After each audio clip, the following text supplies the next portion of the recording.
Hello friends, welcome to DPR classes. आज हम start करने जा रहे हैं क्लास 12th का पॉलिटिकल साइंस का chapter challenges of nation building, जो कि एनसीईआरटी से नोट्स बनाया गया है इसका, तो बहुत ही इम्पोर्टेंट नोट्स है। और चलिए स्टार्ट करते हैं। The dawn of freedom. Midnight 14 to 15 August 1947, India attained independence under very difficult circumstances. No other nation was born in such a situation. Pandit Jawaharlal Nehru, first PM, addressed the Constituent Assembly. India जब आज़ाद होता है midnight 14 और 15 August 1947 में, तो जवाहरलाल नेहरू जो थे वो first prime minister बनाए जाते हैं इंडिया के, और कॉन्स्टिट्यूएंट असेंबली को एड्रेस करते हैं। वहाँ पे एक स्पीच देते हैं जिसका नाम क्या रहता है, ट्रिस्ट विथ डेस्टिनी। ये उस स्पीच का नाम रहता है। और बहुत ही इम्पोर्टेंट क्वेश्चन बनता है यहाँ से कि जो स्पीच जवाहरलाल नेहरू ने आज़ादी पाने पर दी थी कॉन्स्टिट्यूएंट असेंबली में, उस स्पीच का क्या नाम था, tryst with destiny. This was a famous speech marking the birth of free India. Two goals were agreed upon: run the country through democratic government, run for the good of all, welfare of people। मतलब India में democratic country होना चाहिए, एक democratic country होना चाहिए India, और सबका welfare सोचा जाएगा। नेक्स्ट देखते हैं the three broad challenges. The three broad challenges, three broad challenges थे इंडिया, मतलब जब आज़ाद हुआ तो इंडिया के सामने तीन चैलेंजेस थे। वो कौन कौन से चैलेंजेस थे? पहला था शेप अ यूनाइटेड नेशन, दूसरा था एस्टैब्लिश डेमोक्रेसी, तीसरा था ensure development. Shape a united nation देखते हैं, to accommodate the vast diversity, languages, culture, religions without letting the country fragment, fear disintegration. मतलब कंट्री मतलब अलग अलग प्रिंसली स्टेट्स में बटा हुआ था, और कुछ राजा महाराजा थे, प्रिंसली स्टेट थे, और कुछ प्रोविंसेस भी थे। तो उन सारे को मतलब एक कंट्री बनाना और उनको स्टेट्स में डिवाइड करना, ये फर्स्ट चैलेंज था। और दूसरा चैलेंज क्या था? Establish democracy, to develop democratic practices in accordance with the constitution, granting voting right was not enough, a democratic culture was needed. और एक डेमोक्रेटिक कंट्री चाहिए थी। Ensure development, to ensure the wellbeing of the entire society, जो पूरी society थी उसमें सारे लोगों का डेवलपमेंट हो, जो पुअर है उनका भी डेवलपमेंट हो, जो रिच है उनका भी डेवलपमेंट हो। नेक्स्ट स्लाइड देखते हैं। Detailed look, challenges of unity. तो इंडिया को यूनाइट करने के लिए मतलब कौन कौन से चैलेंजेस थे? The context, India was the land of continental size and diversity. यहाँ पे अलग अलग तरह के लोग रहते हैं, अलग अलग तरह का कल्चर है, रिलीजन है, लैंग्वेजेस है। तो उन सारी चीज़ों को यूनाइट करना था और बहुत ही बड़ा एक चैलेंज था।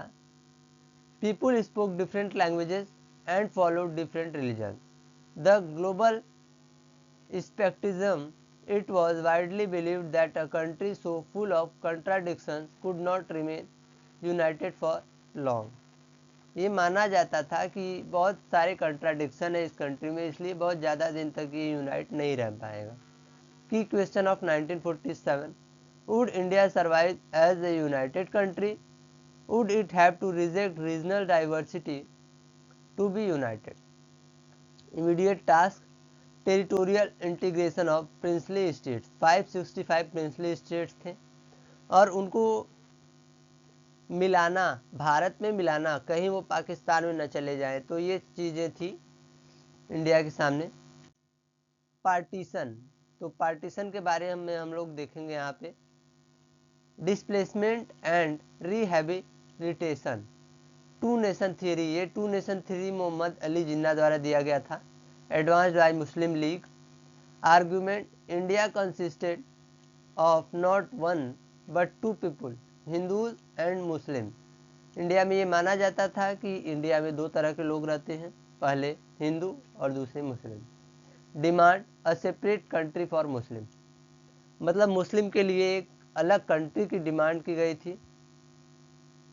और वो कंट्री कौन सा था? पाकिस्तान था। Congress position oppose the theory, Congress ने इस थियरी को अपोज भी किया था but eventually accepted partition due to political development. और अगला स्लाइड देखते हैं, डिफिकल्टीज इन पार्टीशन प्रोसेस। उसमें डिफिकल्टीज क्या थी? इंडिया का पार्टीशन करने में क्या क्या डिफिकल्टीज फेस करनी पड़ी थी? नो सिंगल बेल्ट, कोई भी सिंगल एरिया नहीं था पाकिस्तान का, मुस्लिम मेजॉरिटी का कोई सिंगल ऐसा एरिया नहीं था जिसमें सबसे ज़्यादा मुस्लिम रहते हों, वो बटे हुए थे देश में। There was no single belt of Muslim majority, result Pakistan had two territories, west and east, separated by Indian land.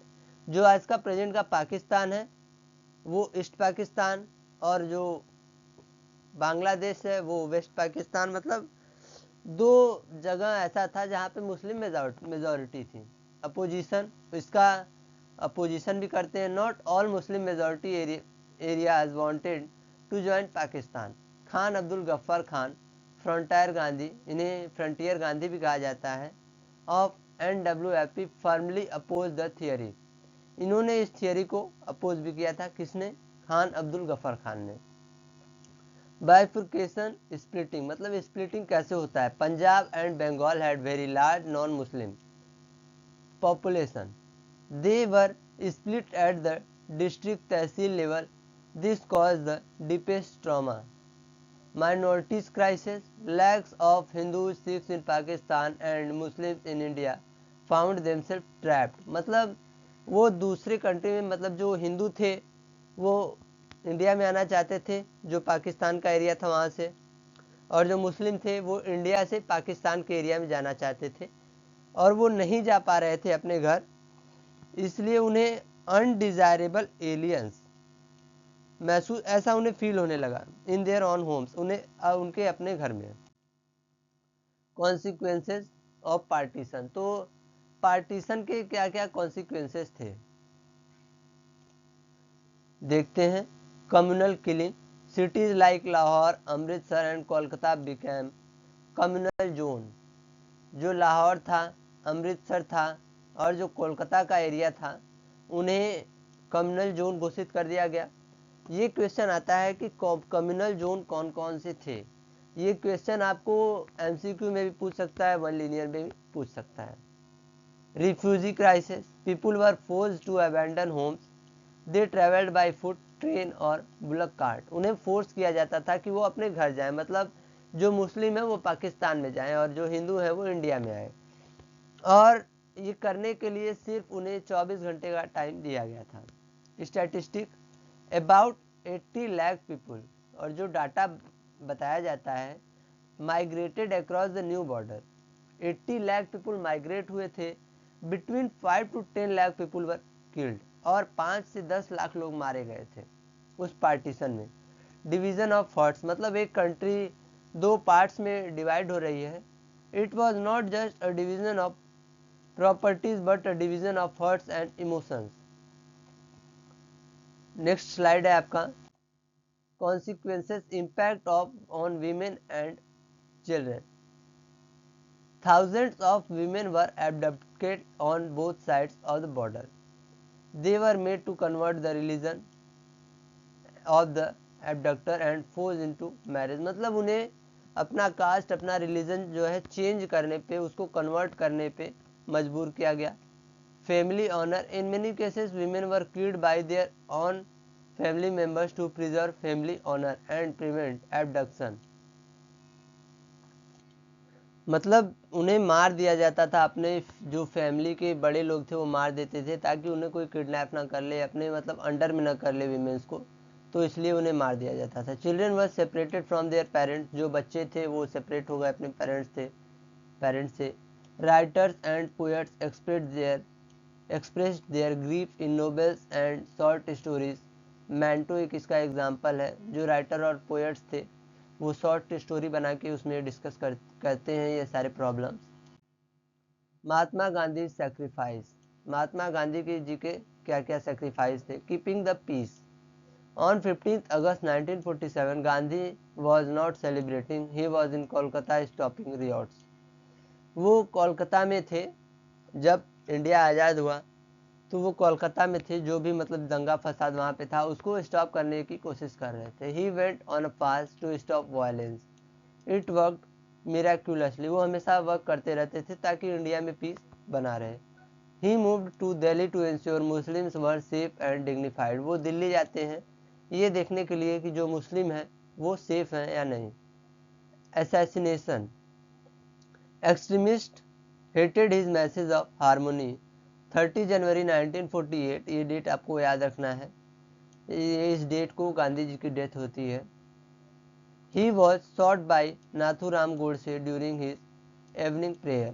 Effect, his death ended the communal madness. The government cracked down on organization like RSS.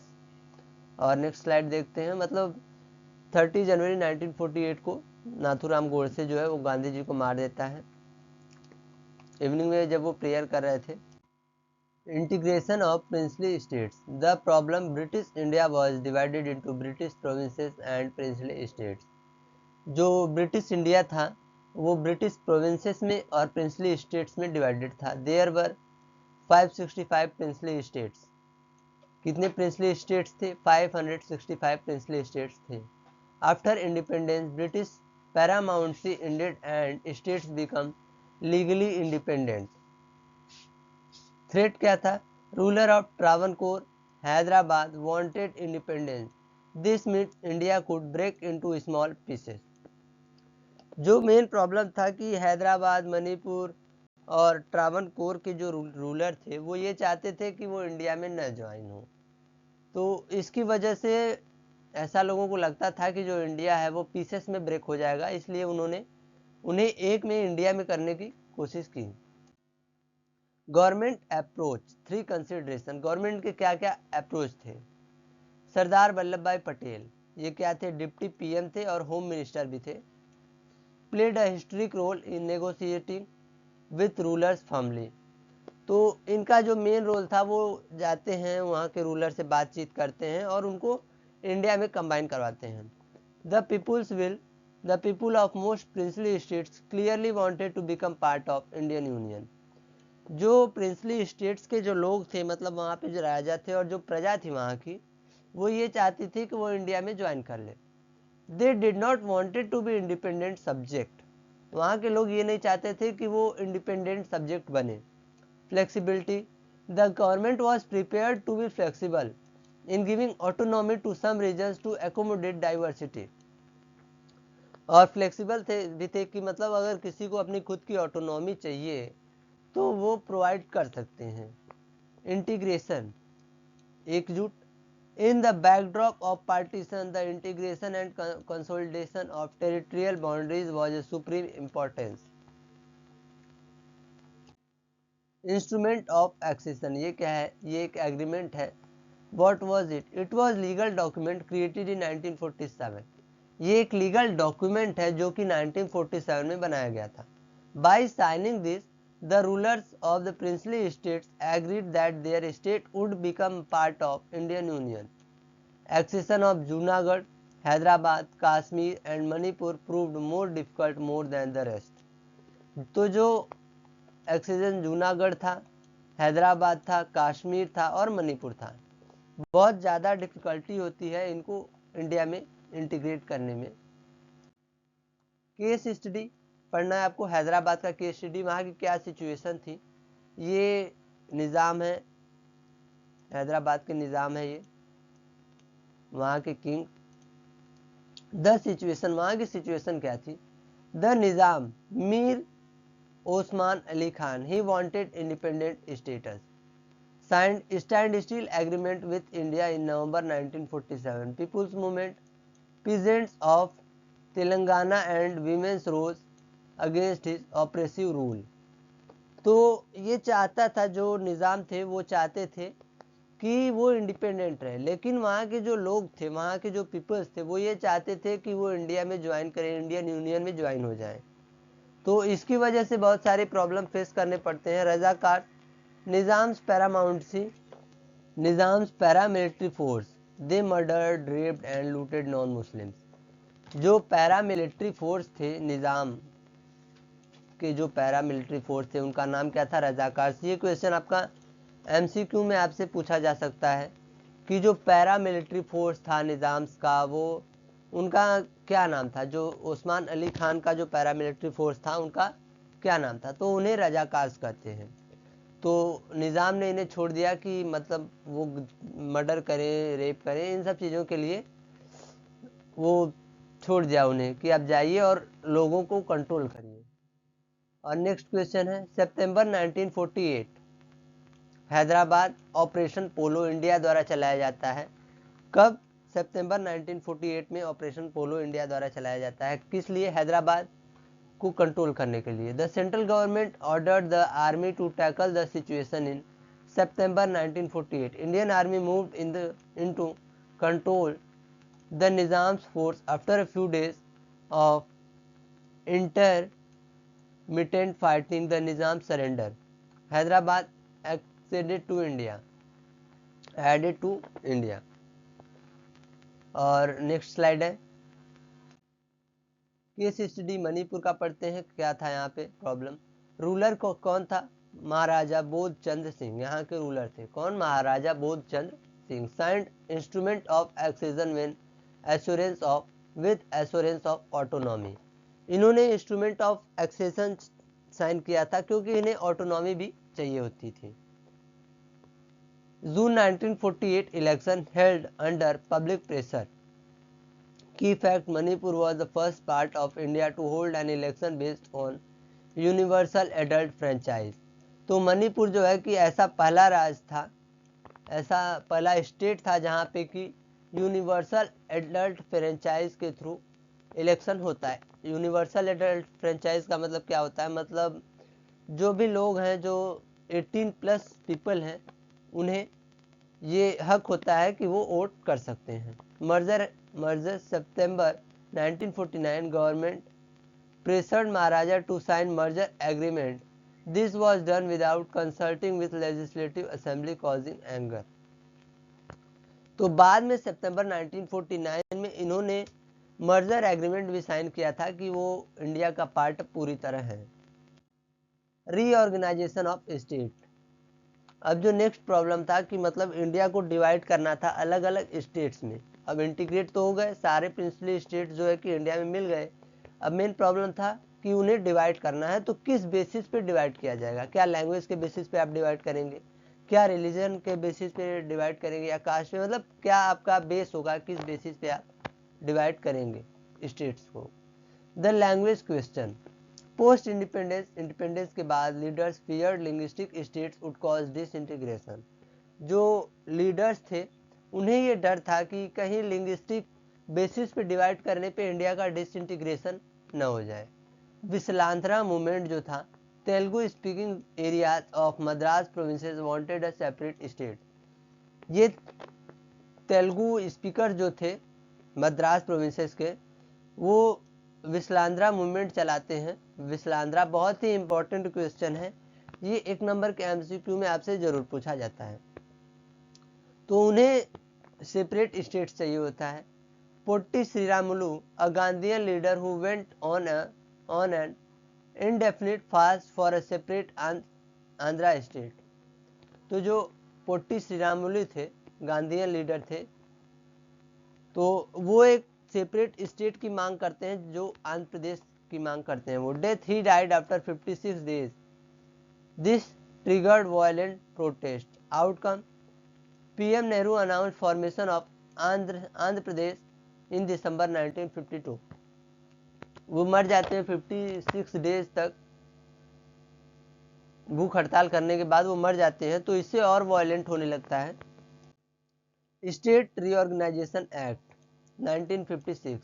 The commission 1953 में commission बनाया जाता है। Appointed in 1953 to look into redrawing state boundaries. Report 1955 की report आती है, accept that boundaries should reflect linguistic lines. The act of 1956, मतलब 1953 में commission बनाया जाता है, स्टेट रीऑर्गेनाइजेशन कमीशन 1953, और फिर 3 साल बाद उसे एक्ट बना दिया जाता है, state reorganisation act 1956। Based on the report, State Reorganization Act 1956 was passed. It created 14 states and 6 union territory. और इसके अंतर्गत 14 स्टेट बनाए जाते हैं और 6 यूनियन टेरिटरी बनाए जाते हैं इस एक्ट के आने के बाद। और नेक्स्ट देखते हैं timeline. Creation of new states. 1960 में महाराष्ट्र और गुजरात बनता है बॉम्बे स्टेट को डिवाइड करके। और 1963 में नागालैंड बनता है, असम से सेपरेट होकर नागालैंड बनता है। कब? 1963 में। और 1966 में पंजाब, हरियाणा और हिमाचल प्रदेश बनता है, पंजाब रीऑर्गेनाइजेशन। और 1972 में मेघालय, मणिपुर, त्रिपुरा बनता है, नॉर्थ ईस्ट रीऑर्गेनाइजेशन। और 2000 में छत्तीसगढ़, उत्तराखंड, झारखंड बनता है। 2040 from MP, UP and Bihar, इन तीनों को डिवाइड करके बनता है आपका छत्तीसगढ़, उत्तराखंड और झारखंड। 2014 में तेलंगाना बनता है, आंध्र प्रदेश से सेपरेट होकर तेलंगाना बनता है। Key takeaways. Democracy won. India choose to be a democracy despite massive challenges. The diversity was accepted as a strength not a weakness. Unity preserve, मतलब यूनिटी बनी रही, इंडिया की जो भी यूनिटी थी वो ब्रेक नहीं हो पाई। The linguistic organisation actually strengthen national unity rather than weakening it.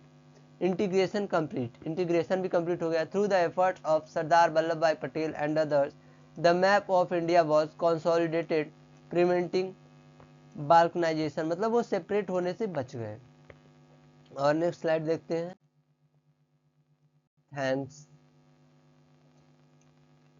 तो धन्यवाद। अगर वीडियो पसंद आई हो तो लाइक, सब्सक्राइब और शेयर करना ना भूलें। तो चलिए मिलते हैं अगले वीडियो में। Thank you.